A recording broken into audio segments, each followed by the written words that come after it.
বিদির কি খেলা হইল রে সাপড়ি আরে আরে সাপড়ি কি খেলা হইল রে তোরা দেখে যারে ওরে নুয়া রে তোরা দেখে যারে সাপড়ির কি খেলা হইল রে আমার ওরে নুয়া ভাই রে এরা দেখে যা সাপড়িয়ার খেলা রে। বাবা কি অবস্থা!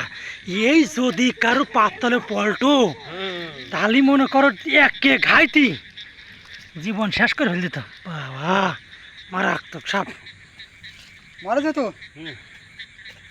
আসলে সাপটা আমরা মারতে চাইছিলাম না।